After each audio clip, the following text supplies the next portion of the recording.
That one glorious word represents more than just the geography between the Sabine and the Rio Grande. It represents a unique idea and way of life.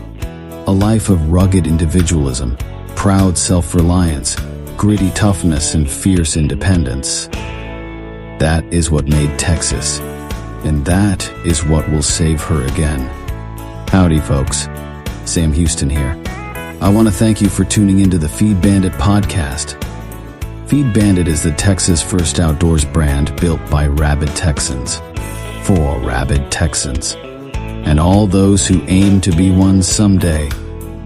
We unapologetically promote the ideals that shape our Texas pride and Texas first patriotism through our love of hunting, the outdoors, and the gear and apparel we create. Texas, above all else, preserve the tradition, protect the legacy. Check us out at feedbandit.com. And to repeat that great rallying cry from a former colleague of mine, liberty or death. Now, enough of my talking.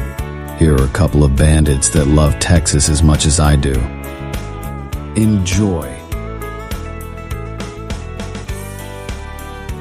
Howdy, friend. Welcome back to the Feed Bandit podcast. Jimmy back with you. Excited to be back for another edition. Now, this is a solo episode. On this one, the big thrust is I'm going to be jumping back into our studying of the turkey. You know, it's just a few months away, 3 months away or so, and wanted to continue going through our book, Outdoor Life, The Complete Turkey Hunting, so we can all, learn some new things about the turkey, but also polish up on some skills possibly to be used out in the field come opening day of turkey season. But first, I have an interesting piece of Texas history to go over with you.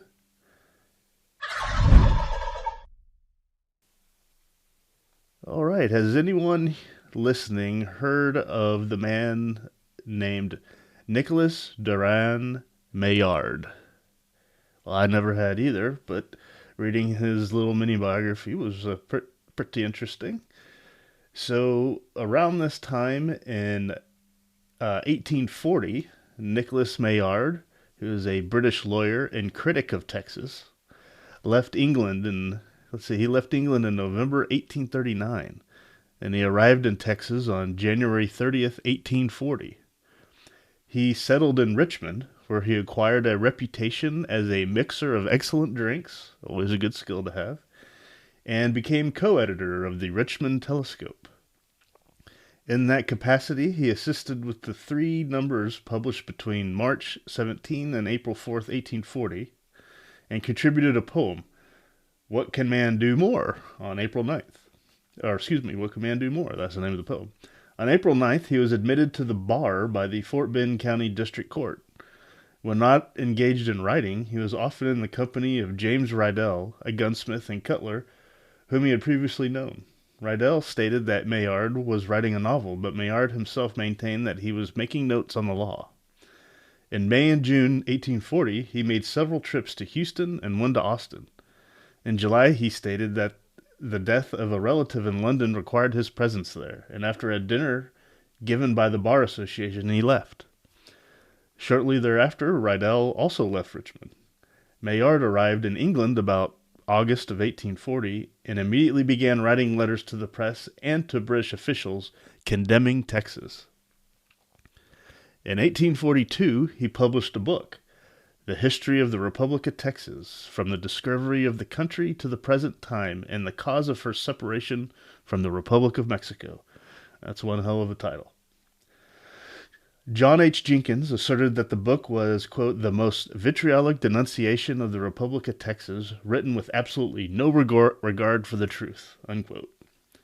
Caldwell Walton Rains dismissed it as a tissue of misstatements and contradictions too glaring to need correction. Maillard professed the objective of the work to be a true description of the Texas Revolution and of the aggressive and treasonable policy pursued by Texans towards Mexico. He described Texas as a country, quote, stained with the crime of Negro slavery and Indian massacre, unquote. End quote. Maillard offered the book as a reaction to William Kennedy's book, Texas, The Rise, Progress, and Prospects of the Republic of Texas in 1841. A pro-Texas work then popular in Great Britain. The Texans were, Maillard claimed, quote, a people whose existence as an independent nation is owing first to their own base treason, and secondly to a political juggle of Andrew Jackson, end quote. Texas, he continued, was, quote, filled with habitual liars, drunkards, blasphemers, and slanderers, sanguinary gamesters, and cold-blooded assassins, with idleness and sluggish indolence, two vices for which the Texans are already proverbial, with pride engendered by ignorance and supported by fraud, unquote. End quote. He warned against the recognition of Texas by Great Britain and against immigration of Britons to the wretched, sickly place. For the most part, full of errors and bias, the book nevertheless contained an excellent account of the Indians. Ashbel Smith, charge d'affaires to Great Britain, stated that the book quote, failed to, quote, produce the slightest effect upon the British recognition of Texas independence, which was accomplished on June 28, 1842. During a discussion of the Texas Land and Immigration Company at a meeting of the British and Foreign Anti-Slavery Society, Maillard stated that the colonization of Texas, quote, on anti-slavery principles was impractical, end quote. Well, so as you can see, not everybody was a big fan of Texas at the time. I'm sure there was probably a lot of truth in his account of Texas. Would be interesting to read it. See all the negative things that he had taken notes about. But if you're interested, again, the book he wrote was called The History of the Republic of Texas from the Discovery of the Country to the Present Time and the Cause for Separation from the Republic of Mexico. That is a mouthful, as I said.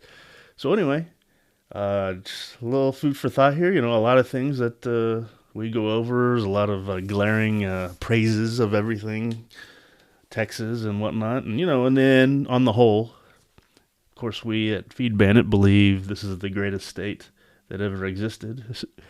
State meaning not just a state in the Union of the United States, but a state as in a geographical area ruled by one government. So state as in country. So anyway, I hope you thought that was an interesting little tidbit. I'll try to bring out more of these random things that I've run across, in the future. All right, well, let's jump back into continuing to educate ourselves on the awesome turkey. All right, so this is the next chapter in the book we've been going through called Outdoor Life, The Complete Turkey Hunting. This thing was published in 1988, I believe, so far. Everything seems to be, I guess, I don't think things will really change that much between now and then, so it's really good information. This chapter is called Basics from a Master Teacher. To hunt turkeys with me, a hunter has to have certain equipment. He'll need a good camouflage suit, pants, and a jacket or shirt that will pretty much match the terrain we plan to hunt. The suit should be big enough so the hunter can move around without being restricted in any way. Also required will be a camouflage mask or head net and a good turkey gun, either a 12-gauge or a 10-gauge shotgun. He'll need to shoot that gun at a board 30 to 35 yards away before the hunt and make sure he has a good, tight pattern that will kill a turkey. The guns I recommend are a Remington 1100, the Browning Automatic, and the Ithaca 10-gauge. I shoot Federal Premium shotgun shells or a Winchester XX, or Dos Equis, or Remington shells. Since each gun will shoot every type of shell differently, a hunter must know which shell will pattern best in the gun he selected. All three brands are excellent for taking turkeys. I shoot number 4 shot and use 3-inch Magnum shells, which are far better for turkey hunting than 2 3/4 inch shells. The next pieces of important equipment are a turkey collar and an instruction tape.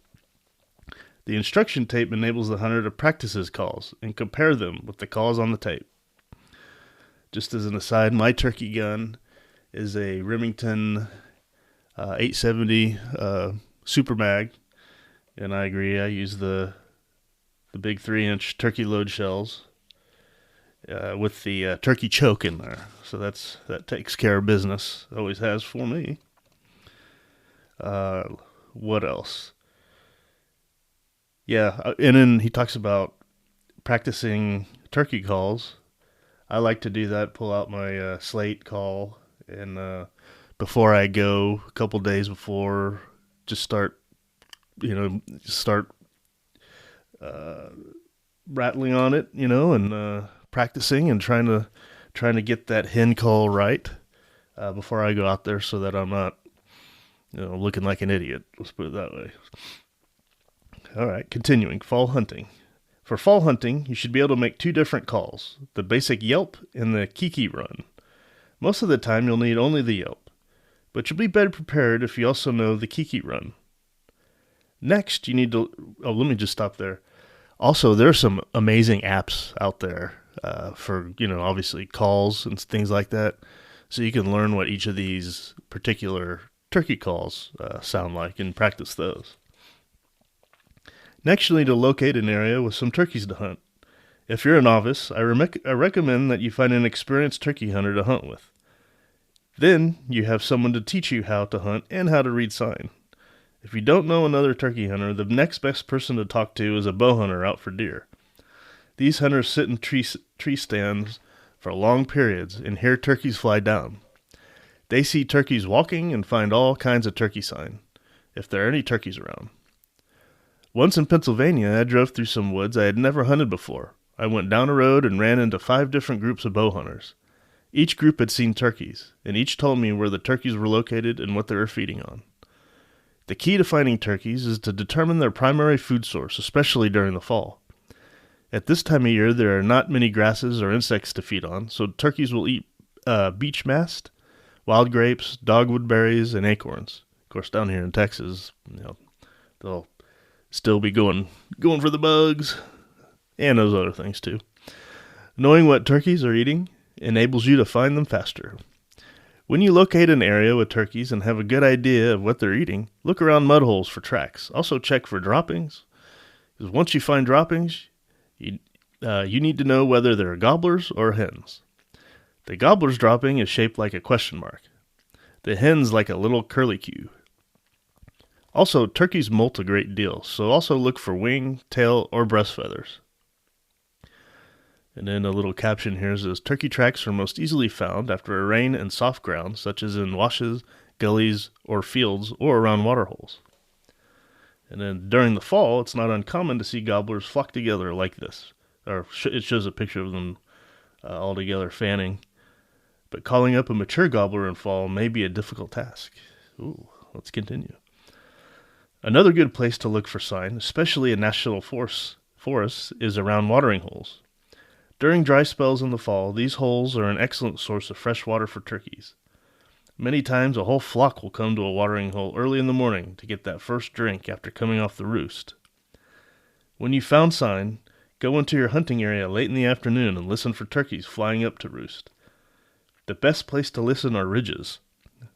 Be alert for the sound of wings beating the air. Often you'll hear an old hen crackling as she flies up, a few hens yelping to each other, or young gobblers doing the kiki run. Once you know where those turkeys are roosting, wait until dark and try to slip in under them. Then snatch a vine that goes up a tree. Scream and holler, throw sticks, and do everything you can do to drive the turkeys off their roosts. The next morning before daylight, slip back into the roost area and sit back against a big tree. Many times you don't even have to call the dispersed turkeys. They naturally return to the roost area at daybreak to try to get back together. But if you want to call them, start yelping or do a kiki run. Excuse me. Now that is an interesting strategy that I'd never ever heard of. Going and snatching a vine at dark and dispersing the turkeys and then waiting for them to come back at daybreak. One of the easiest callers to use is a noble whistle, which is made in England and is primarily used in dog training. It has a cork ball inside that should be removed. Then you just blow through it while saying, "Boy, boy, boy." This series of calls perfectly imitates a kiki run. Huh, okay. So all you have to do once you've scattered the turkeys the night before is sit down, do a little calling, either yelping or kiki runs, and the turkeys will come to you. Having turkeys in front of you, however, doesn't guarantee turkey on the table. You've got to know when to put your gun up, how to aim, and when to shoot.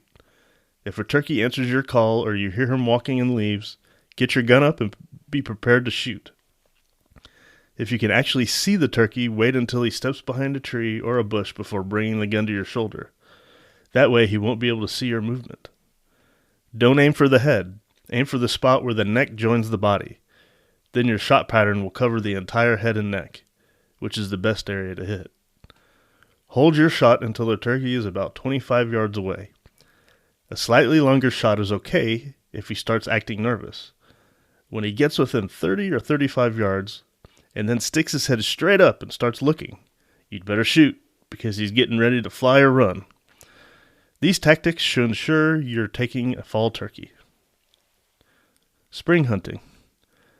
To score during the spring, you must learn several calls. In addition to the kiki run, you need to know the yelp and the cluck. You can learn these easiest on a box collar or on a super hen, which has a peg and an aluminum striker box. After you learn the yelp and the cluck, you're ready to go scouting. Ride the woods roads at daylight before the season begins and listen for crows. Take a crow caller along, and as soon as you hear them cawing, blow that caller about 4 times, good and loud. If there's a turkey in the area, he'll gobble at your call. If you get no response, take your box collar out before you leave the area and yelp just as loud as you can. Go through the same process in the mornings and the afternoons, trying to locate 3 or 4 turkeys prior to the season. Then if you pull up on opening morning and there's a vehicle parked near the spot you plan to hunt, you'll still have other spots you can go. On opening morning, take a stand about 100 yards from the place you think a turkey is roosting. If the roost is on a slope, try to find a stand on the high side of it. 99 times out of 100, the turkey will fly to the high side of the slope, since the distance to the ground is shorter there. By positioning yourself on that side, you're already in the place he wants to come to. And then there's a caption, after you find turkey sign, visit the area in late afternoon to listen for the sounds of turkey flying up into the roosts. We talked about that, so the best place to listen are on ridges between the hollows. So once you sit down, give the turkey 2 or 3 soft clucks.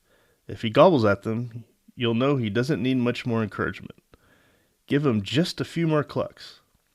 The closer the turkey gets to you, the less you need to call. If he doesn't gobble at your clucks, however, then start clucking more often. Once he starts coming in, put your box down, pick your gun up, and get ready to shoot. In short, those are the basics of fall and spring turkey hunting. In a way, hunting turkeys is like going to college. You can take a test to get in, but there's a lot more learning to go through before you graduate. Other than actual scouting and hunting, there are several ways you can increase your knowledge. The easiest method is to read all you can about turkeys and turkey hunting. You don't need to hunt 100 turkeys to know how it's done, if you'll study the many books and articles written by highly experienced hunters. An important source of information on your own area is your state fish and game department. Almost every state has a specialist who knows where to find turkeys and how to hunt them. In many states, the departments hold seminars where you can get plenty of free tips on your hunting area. The National Wild Turkey Federation can put you in touch with chapters and turkey hunters in your area. And sporting goods stores, especially in large cities, will often sponsor seminars on turkey hunting or calling where local turkey hunters will come in and tell you where and how to hunt. I advise any beginner to tap these information sources. All right, the next chapter, mistakes hunters make. The two of us have probably made every mistake in turkey hunting at least 2 or 3 times, Harold Knight says, so we feel we're pretty much experts on mistakes. One of the biggest mistakes is trying to get a turkey to do something he doesn't want to do, or something that's unnatural for him. The most critical factor in killing a turkey is setting up in the right place to call him. No matter how well you can, you're not going to kill a turkey if you set up in the wrong place. Here are some general rules. Don't try calling a turkey across water. Turkeys don't like to cross water, and the chances of calling one across it are extremely slim. Don't attempt to call a turkey through a thicket. Turkeys don't like thickets because they sense danger there. Most of the time, they won't come through a thicket, even to date a romantic hen. Don't try to call a turkey down a hill. Walking up a hill is usually easier for a turkey than walking down. Get above them if you're going to call. Don't take a stand in a treetop or thicket. A turkey will not come to a place unless he can see well in all directions. And then it says, Terry Rome believes many people try calling from too great a distance. He says, I've seen hunters attempt to call turkeys from 300 or 400 yards away. You can call one in from that kind of distance, but the chances are great that a hen, another hunter, or water or some other natural barrier will come between you and the turkey. So you need to get as close as you can without spooking him. If the terrain permits, move within 100 yards of him before starting to call. He says, and some people just don't know where to sit down in the woods. I know hunters who take stands in treetops where the only way they can shoot is straight in front of them. If a turkey walks to either side of them or comes up behind them, they can't shoot him. I also know hunters who lie on their stomachs and look up at the hills watching for turkeys. If a turkey isn't right in front of them, they can't shoot him. The best way to sit when turkey hunting is with your back to a tree and your knees pulled up. When you hear a turkey coming, put your gun to your shoulder and rest your elbows on your knees. Then you can shoot to both sides and to the front. If a turkey walks up behind you, the tree provides a blind. And if another hunter attempts to shoot a turkey from behind you, then the tree offers you protection. Well, hopefully you're paying attention enough to where hunters aren't going to be shooting turkeys that close to you. I wouldn't sit down next to the biggest tree in the forest, Knight cautions. I know that when I'm walking through the forest, if I see an unusually big tree, that's the first thing I look at, and I believe a turkey may do the same thing. The tree where you sit should be wider than your shoulders, but not the biggest tree in the area. Another big mistake that hunters make is the camouflage they forget to wear. Some hunters wear camouflage suits and camouflage head nets or paint, but many times the white of their t-shirts and the white soles of their boots stick out like a sore thumb. You have to be totally camouflaged and match your surroundings if you're going to take a turkey. That's what makes turkey hunting fun, in my opinion. I'd be careful not to wear blue, red, or white. And it says, those are the colors of a turkey's head.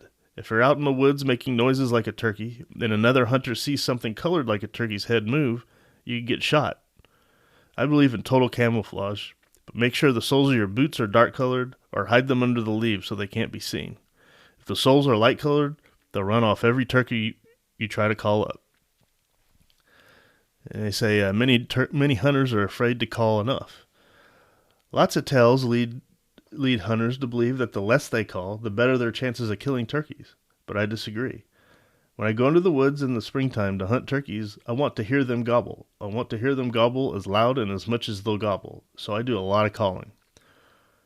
Calling a great deal, especially when a turkey is coming in, enables you to keep track of him much better. If you know where he is, you're encouraged to stay on your stand. If you don't know, you may get discouraged and leave. And I'll just say, there's been many times where I've fallen into that trap, where I've been talking to a tom, and all of a sudden he goes silent. And you're sitting there, and you think, did he go away? Is he, did something happen? Blah, blah. And you sit there you could sit there 30 minutes, still calling, but he won't talk back to you. Then all of a sudden, you hear him. You hear a twig snap or something. And he comes from your right or your left or even behind you. Or comes out from the cedar that's like 25 yards away. You're like, my God, that guy had been there the whole time, or he'd been walking up the whole time. And if I'd gotten up too early, I would have missed him. So one reason most people are afraid to call is that they think they'll make a mistake in their calling. What they fail to realize is that the hen turkeys aren't perfect either. Hens make mistakes when they're talking. Some of them stutter, some of them squeal. If you make a mistake on a caller, you haven't committed the unpardonable sin. A turkey sounds more like a person walking in the woods than anything else I know. Often I've thought someone was walking near me and would ruin my hunt. I'd get mad and ready to jump on his case, only to turn around and be eyeball to eyeball with a big turkey. In other instances, I've heard people calling at the same time and in the same location I was calling. I'd hear them get out a gobble box, shake it, and make the most awful sound you've ever heard. I'd decide the best thing to do was to get up and leave, because with those folks in the woods, I probably wasn't going to kill a turkey. Then when I got up, I'd see the racket I'd heard was a group of hens and some gobblers who couldn't talk any better than some hunter's call. Many times a hunter won't get his turkey because he assumes what he's hearing is another hunter. I don't believe most hen turkeys could win a calling contest, because they call so poorly they'd be eliminated. On the other hand, some hunters get so keyed up they imagine everything they hear is a turkey. They're afraid to move, but also scared not to move. They're so nervous they can't hunt. A good turkey hunter is like the gunslingers in the Wild West. He stays relaxed until the time comes to shoot. Then he's deliberate and decisive in his actions. When I first started turkey hunting, I was afraid of turkeys.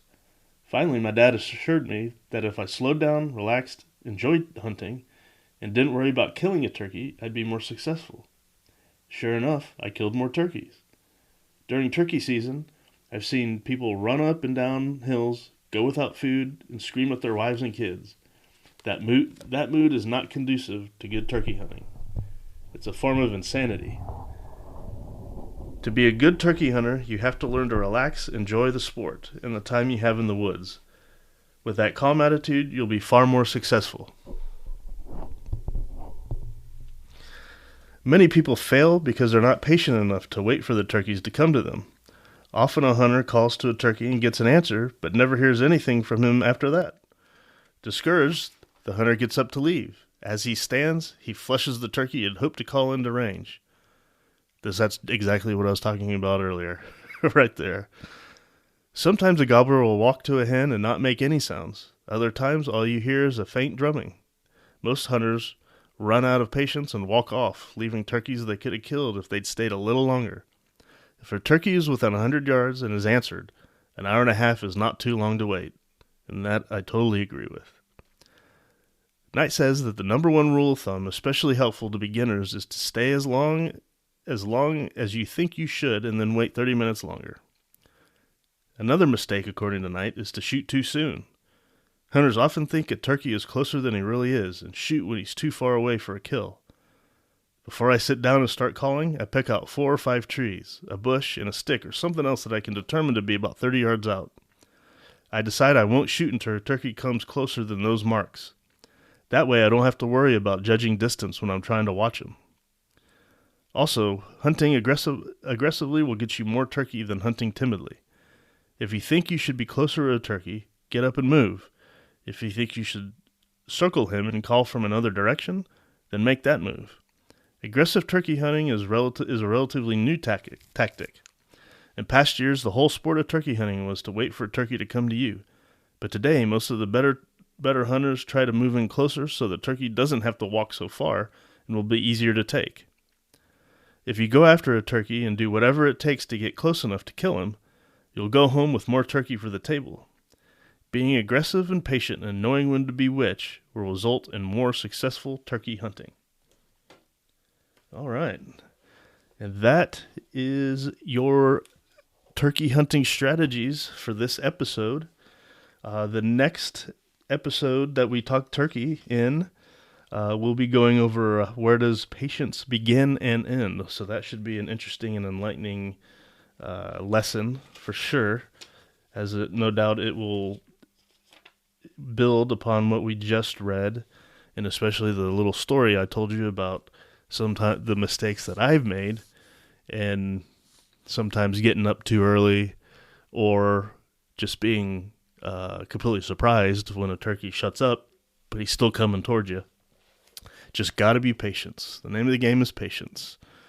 Especially, like they said, if that turkey actually did call back to you while you were out there calling, and you know that he was that close. But all right, well that's this episode. I wanted to announce and remind you folks out there, if you're listening, we do officially have podcast swag out there. We do now have some apparel on our website. It's really exciting. We'd love for all of y'all to go out there and take a look. We have every apparel item we have are polos, and they're all our own proprietary, if you will, unique design we like to think of.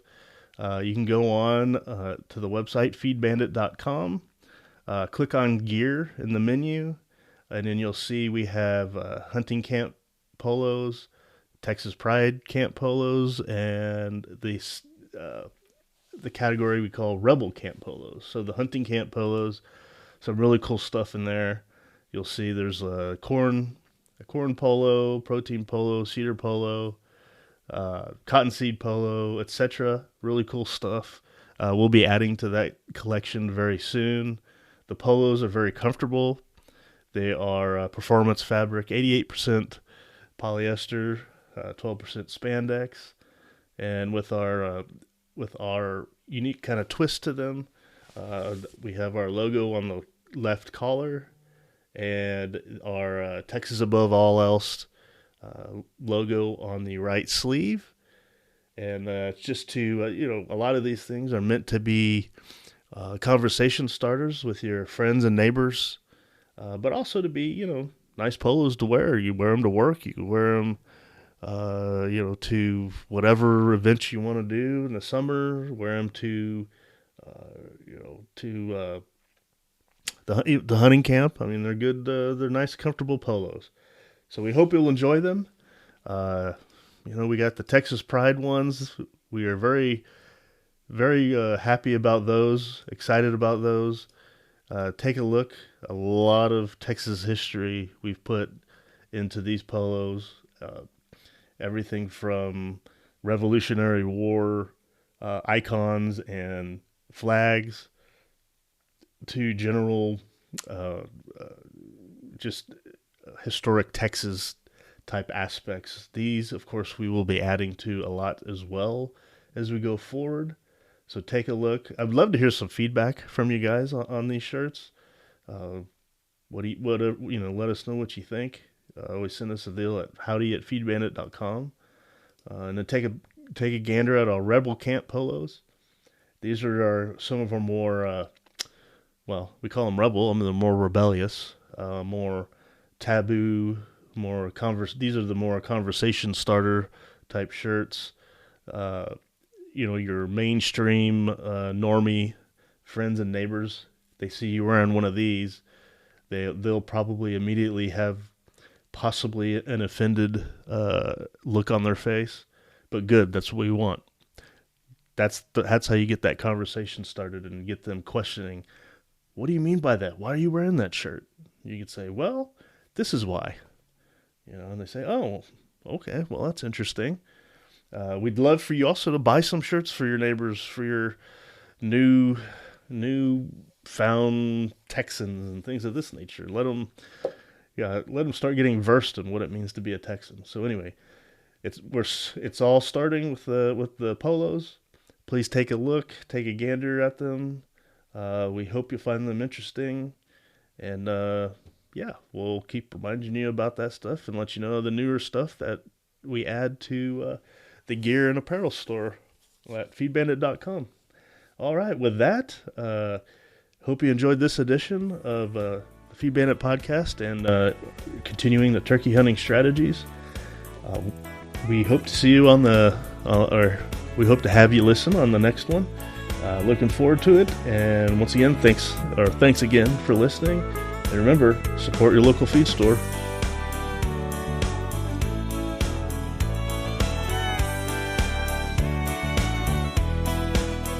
Well, I hope the Bandits gave you an interesting episode that either entertained or educated you.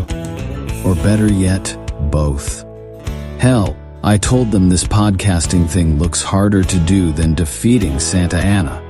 So if you would, please help them out by sharing it with all your like-minded friends to help the Bandits get the word out. And don't forget to check us out at feedbandit.com and grab some gear and apparel to support the cause of Texas. Remember, Texas, above all else. preserve the tradition, protect the legacy. Finally, as I said some time ago on the eve of the great battle, and I vigorously repeat here again, be men, be free men, that your children may bless their father's name. Well, fellow bandit, until next time.